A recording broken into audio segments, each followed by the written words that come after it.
Do you remember the popular post-war comedian Max Bygraves? He used to open his act with the words, "I want to tell you a story." Well, today I want to tell you my story and tell it like it really was. So here goes. I came into this world in the roaring 20s, born into a country still suffering from the ravages of the devastating economic effects of the First World War and the aftermath of the 1926 general strike. The year was 1929, a year when all the bad news was coming from America, marked by their Wall Street crash when millions of dollars were lost on the New York Stock Exchange and gangland warfare raged on the streets. So my arrival passed by without notice, except, that is, in my maternal family home, when my mother plucked up enough courage to confess to her authoritarian father that she was about to become an unmarried mother. That was a mortal sin, bringing disgrace on the family.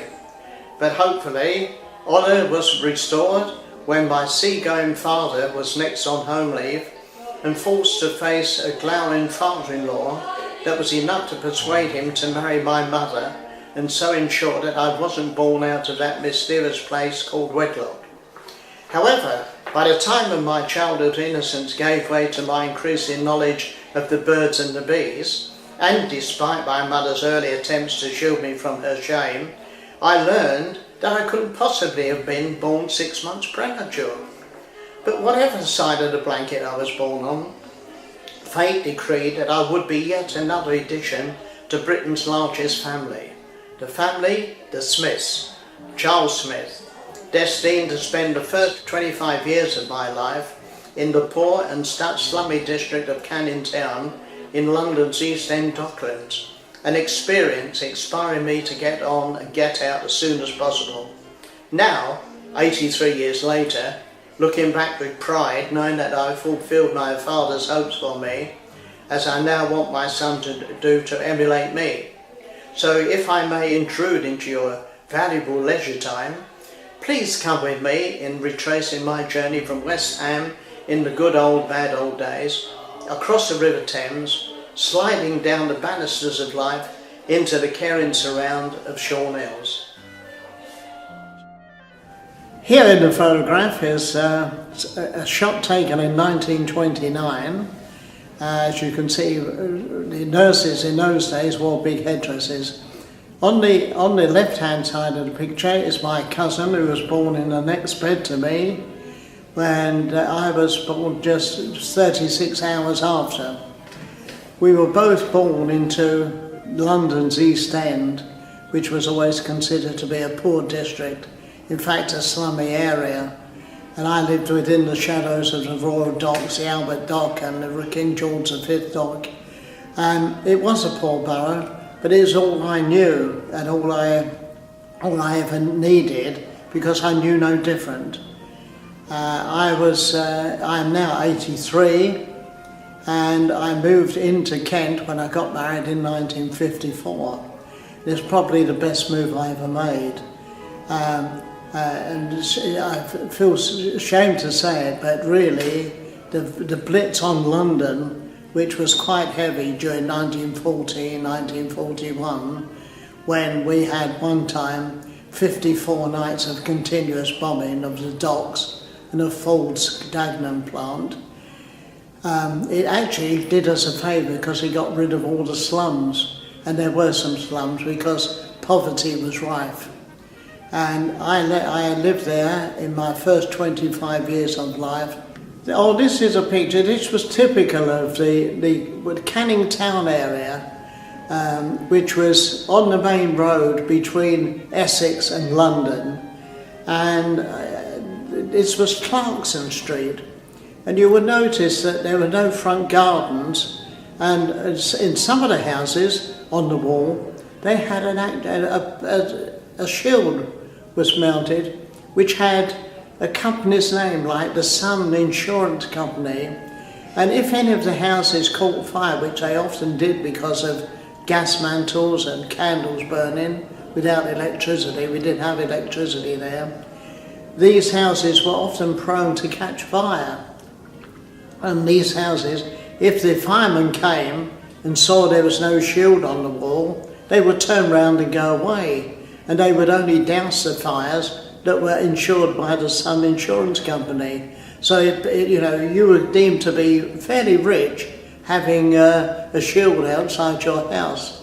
Now you see those children, and that was our playground there on the street, sort of 16, 18 hours a day on the street, playing in the muck and the detritus from the horses and everything else.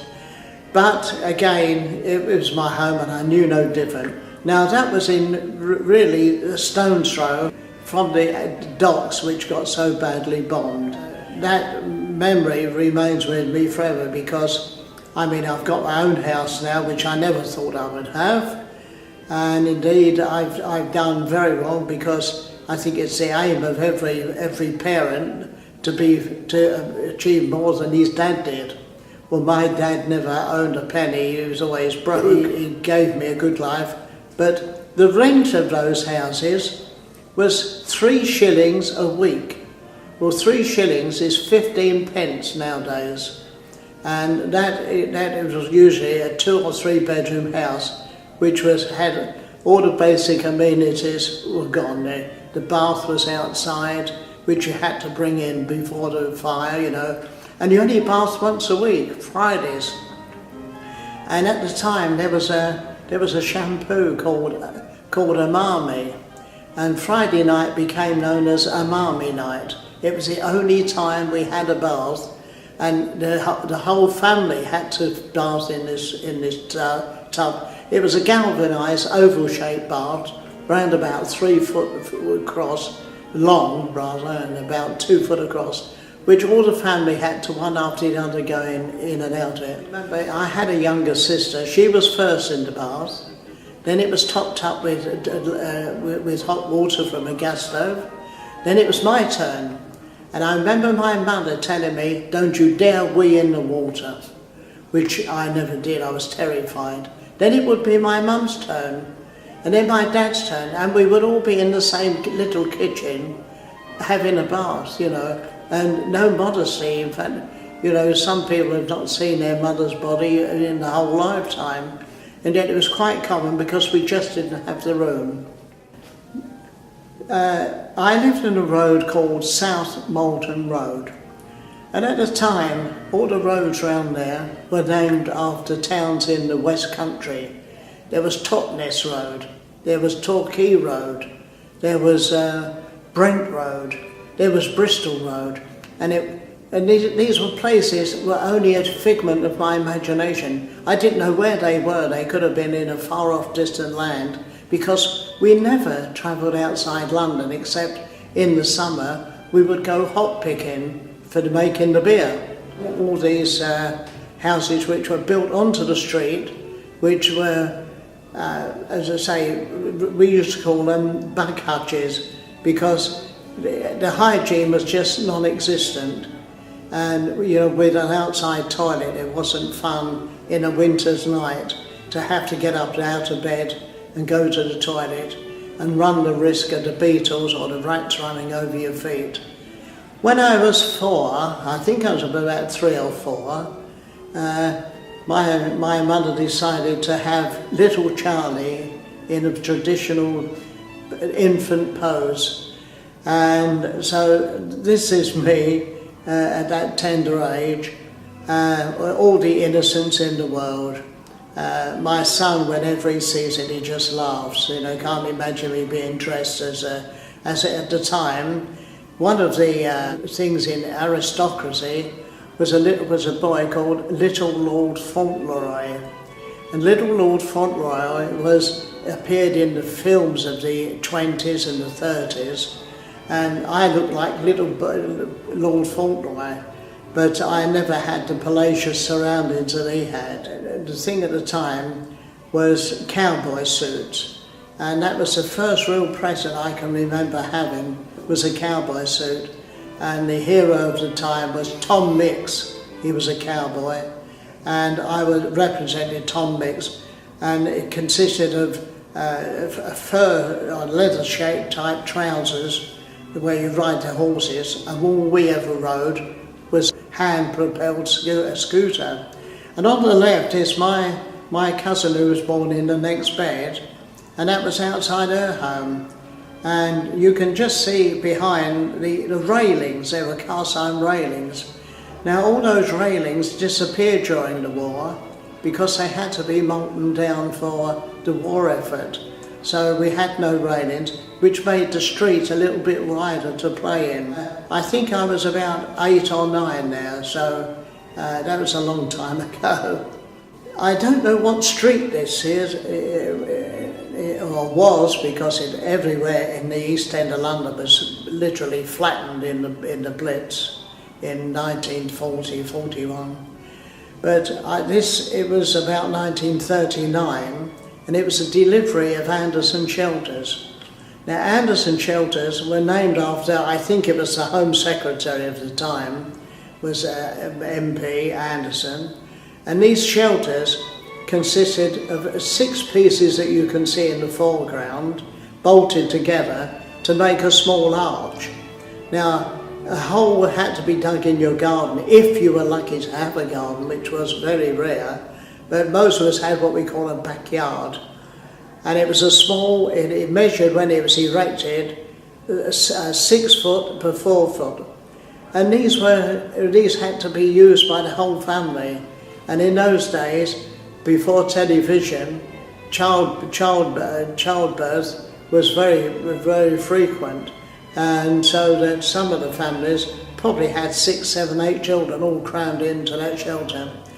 And the trick was not to let your body touch the side of the shelter in the winter, because it was like so cold. They were quite heavy gauge corrugated iron. Then they would be covered with the earth that you dug out of the hole. So towards the end of the war, these shelters were re-erected to be used as garden sheds. Some of them are still about in London today. A day that sticks in my memory was September the 1st, 1939. I had gone to school the week before, in August, which was my 10th birthday on the 28th of August, and we were put into a local school, and we had to carry a bag round our necks which contained a toothbrush, which most of us had never used in our lives, and an identity card, which was necessary, and a ration book.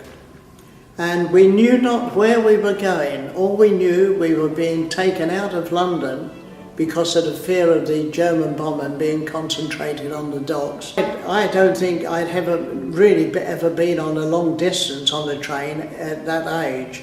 I was evacuated to Portland in Dorset. Now Portland was one of the traditional British naval bases, along with Scapa Flow and Portsmouth and Chatham. And of course, it was the first place the Germans found to bomb. And I remember my mum coming down to Portland 5 weeks after the war had started and saying, "You're not staying here. If you're going to die and be killed, you're going to die and be killed with me." So my mum brought me home, and it was quite peaceful in the beginning, because that was 1939. Before the Blitz started, and evacuation became a national disgrace for me, for my corporation or the council as it was. Whoever chose to put young children out of London into what they considered a safe area, which was Portland in Dorset, a naval base. Where did the thinking come from? You know, these were people who was guarding our lives. But what were they thinking? I don't know. And I stayed there, say, for 5 weeks. But some children, they stayed there for years after the war ended, and actually grew away from their families, and actually bonded so much with their foster mothers. It was an experience for me, because the farthest I'd ever been in a train was, I think, about 10 miles, and that was from Canning Town in the dock area to Woolwich, where we could get a free ride on the ferry from one side to the other. and that was our day out. One of the facets of security in England, and Britain in time, was the issue of national identity cards. Now everyone had to have an identity card to say who you were and all the other information, and wherever you went you had to show your identity card, and that was as important as the ration book to get your 2 ounces of meat a week and half a loaf of bread. And I don't think people of today realise how much deprivation we had with the food. And when I went into the army at 18, I weighed 7 stone, malnutrition, because there just wasn't the food available, because there was no shops to sell it, they'd all been bombed. The church you see is St Luke's Church in Canning Town, which is next to North Woolwich. Now in the Blitz, there were no clubs to go to, the cinemas were bombed, and the focal point of the area was our church. And St Luke's became known as the Cathedral of the East End because it stood like a sentinel after all the bombing was over, and it still remains to this day. Unfortunately, just alongside St Luke's, on one night in 1941, there was some 100 odd people waiting to be evacuated because the bombing was getting very heavy. And unfortunately that night, a high explosive bomb hit the school, which was Hallsville Road, and over 70 people were killed. Because there wasn't enough labour to dig the graves and have a mass burial, the people were actually interred in the school grounds, and it was concreted over and made into a memorial garden. But going back to St Luke's, it was a magnificent old church, and one of the guys on one of the vicars there was a man called Father Goose. Now you can imagine Father Goose, there was a lot of hilarity, and especially when we were taken out one day to London, and there we were given a free tea or free afternoon tea, but in a British restaurant. Now British restaurants were set up to sort of help people like the bombed out people to have a decent meal. Father Goose took us to the British restaurant in Baker Street, London West, and we were absolutely wild with delight and laughter when the lady who ran the British restaurant was a Miss Duck. So we had a goose and a duck. But it were people like those who were very good to the East Enders, and they sort of eased our fears and took away the worry of being bombed. And St Luke's to me, well, I don't think it will, hopefully it will never be pulled down, because to me it stands as a monument to our defiance to Hitler and the Blitz. The next thing is sport as young people. There was not, the reality was that the playing fields where we would have expected to play football or cricket were out of bounds because they were remotely occupied by troops. And remember playing cricket there for the church, for St Luke's. We were very proud. Our team were a mismatch of young men. We only had 2 bats and 1 ball and 6 stumps and 4 bails. And we used to play against local schools or other churches. But we never had, as you can see by the picture, only the batsman had 1 pad on, and that was on the whatever opposite leg to what they played on. So whereas international cricket today, they're smothered in head crash helmets and bodyguards and double pads. We made do with the very, very, very best of what we had, but we played. Post-war, as things were coming back to normal, what was entertaining us? The cinemas were still not places to go because most of them had shrapnel or even bomb holes in the roof. And 2 things in the sort of sport that we followed One was football with West Ham United, and that ground had been hit by quite a big bomb, and it smashed the grandstand down. But it was a pleasure to go there because they were heroes there, although all the best players were taken away and joined up in a professional or semi-professional band of star players.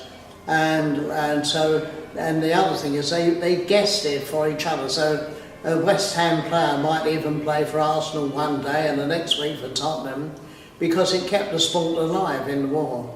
But the alternative was every Friday night was West Ham Speedway night, and there were such stars who came from Australia, Bluey Wilkinson and Lionel Van Praag and the Durran brothers. But our own man was Eric Chitty, and on a point scoring race. But it combined, it was quite a big arena really, but it now stands, well, it doesn't stand, it's been demolished now from after the war. And where the Speedway once was, which was a 60,000 seater stadium, is now a little commune of houses. And each of the houses, or not the houses, the roads, were named after former wartime and pre-war Speedway stars. When I was 18, we were getting through the ravages of the war and being underfed because of the rationing. I was called up under the National Service Act and I was conscripted into the army. Had no choice. I was fit and I was drafted in. But the main thing was, because of the shortage of food in the war, I weighed 7 stone 5 pounds, which was quite lightweight. And if I drank port at Christmas, I was reckoned I looked like a thermometer. But I spent 2 years in the army, and the first sort of 3 months was training in Catterick in Yorkshire in 1947, one of the most severest of winters. And I spent the time there training, and believe me, I was bullied to almost death. All I wanted to do then was to die, because the discipline, it was, I can't tell you how deep it was, how sadistic some of the sergeants and the corporals were. But it did me the world of good, and I'd think of it if today we'd better off to have the same sort of thing to get some of these jobbos off the street. There wouldn't be ASBOs, there would be national service, and they would have to go through what we were virtually kids at 18, because we had missed schooling and we had missed being fed properly. Anyway, after 4 months I was drafted out to the Middle East. There was trouble in the Middle East, in the Suez Canal. The Egyptians, now the war was over, why should they support the British? Because the British had virtually taken over Egypt. And I was put into the camps alongside the Suez Canal. And it was 18 months of quite good living, because none of us had ever been abroad before. But it was soldiering, and the discipline we'd undergone came in handy, because we realised we were all individuals, and it made us more aware of life when we came out, and especially the fact that we were once cut off from our mother's apron strings. We were men, we came out in at 18 and out at 20. So we had got all the rough edges knocked off us by the army discipline, and as I say, no longer were reliant on mums, because we had to do our own washing and ironing. But so I never decry national service. I hated it when I was in, but I thought how great it was when I was out. The guy on the left is my father, and the guy on my right is my son, and I'm the bloke in the middle. Now my son is done very well at school and at college, and he now works for the royal family in Qatar in the Middle East. He's been there, I think, for about 10 or 12 years. My dad was always a merchant seaman. He was a cook, and when he came out of the merchant service, he went into restaurant business as a cook, and that was his life. He was a happy-go-lucky guy, and when he died and my mum went through his pockets, he had the sole contents of in his pocket of 2 shillings, which is 10 pence today. Me, I've always been a bit of a joker. I've liked life, I've laughed at life, and usually it hasn't kicked me up the backside, except in Korea, and I did very well, but always having a mentor above me wherever I worked, someone there always willing to push me on. And I got on, and I think I was not a mentor, but my son looked up to me, and I wanted him to emulate me, and all he's done is emulated me as I emulated my father. One of my passions from the wartime was West Ham United.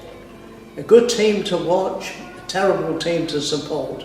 They very rarely won anything, but they were my home team. And my son, in his job in Qatar in the Middle East, is a sports marketing executive. And when he comes home every year, he usually takes me to a well-known football ground because he has so many football contacts. And the picture you see in front of you is when he was invited by the board and the staff at West Ham to be their guest, and we went along. And from my days of sitting in a bombed-out stadium to actually sitting in the director's box, at the time I remember saying, "This is the most wonderful day of my life." And there I was, seeing and watching, lunching with my heroes. Those were the days when I got married. We had a very tight budget wedding, because I had actually, against all the principles of my family of only ever living in council houses, I had the temerity and the audacity to go out and buy, or to attempt to buy a house. And I bought a house, but I couldn't move in for about 4 months because the builder went bankrupt. And I had to go and do the worst thing in my life, was live with my mother-in-law. And the photograph was taken outside my mother-in-law's house, and I had to do the normal thing of carrying my wife over the threshold. But I can honestly say there are no props or poles underneath my wife's bottom. I was strong then, I'm not so strong now. My wife, Patricia, strange how we met. I lived in the East End of London, as I've said before, in West Ham, Canning Town. And my father was a merchant seaman, and he was on, during the war, mostly troop carrying services to and from the Middle East, and even on the Malta convoys, which was virtually like a death warrant, because the Germans and the Italians attacked the merchant navy more often than anywhere else in the world theatre of war. And the other thing was, my wife's father was also in the merchant navy, and he and my father formed a bond of friendship. And after the war, they agreed they would meet up. He lived over in Abbey Wood in southeast London, in fact not far from where I'm sitting now, in Charnel's, the hospice in Abbey Wood. And my father still lived in West Ham. But they got in touch with each other, and my future father-in-law said, "I'll come and visit you and I'll bring my family." And when he arrived to my house, I thought myself, there's a nice bit of, a nice looking girl, and one that would look after me, because at the time I was deep into study for my engineering education, which was called the Higher National Certificate in Engineering, and we married in September 1954. And she's been a wonderful wife to me. We don't live together now, we live separately, because I had the fortune to be left a house. And my wife said to me, after 50 years of marriage, "What are you going to do with the house?" And I said, just jokingly, as I usually do, "I'll move in." And she seriously said, why not? So we actually lived in separate homes. And you know, I keep thinking I've gone deaf, then I've realised she's not there. But she, as I say again, a lovely wife, a good girl. And now in my suffering years, because of my aches and pains and what's happening to my body, she's always there for me. So I've done well, not just looking for a good cook. I found a very loyal lady. I'm sure there isn't one 70-plus-year-old elderly person here who hasn't at one time or another made the comparison between life then and life now by saying, it wasn't like it was in my day, as they bemoaned the question, what is this world coming to? Well, I believe that today's over 80 senior citizens were brought up in the times of respect and caring. We had respect for other people's property and generally caring about and for each other. Despite the turbulent times that we found ourselves in, we had no choice other than accept what little our frugal wartime life had to offer, because we knew no different, and we were told not to complain, but to grin and bear it. My generation, the 80s, happened to be here before TV, DVDs, microwaves, hi-fis, computers, microchips, megabytes, man-made fibres, designer drugs, credit cards, the EU, political correctness and supermarkets. Oh, and by the way, in those days, boobs were mistakes, and to be gay was to be happy, and McDonald's was a song about farm animals. Ha ha! But I've had a satisfactory life looking back on my journey over life's stepping stones through those 80-odd years. Besides the dominating force of nostalgia in one's life twilight years, comes a continual comparison of the two incomparable eras of old age and today's new age, which always results in the same conclusion. It's not like it was in my day, being repeated as nauseam throughout our succeeding generations. Although having lived and mostly enjoyed the life I've had, I have no desire to replay it, as what with today's topsy-turvy world, with its uncertain future, then I'm glad that I'm on my way out and not on my way in. May God bless you all, and I thank you very much.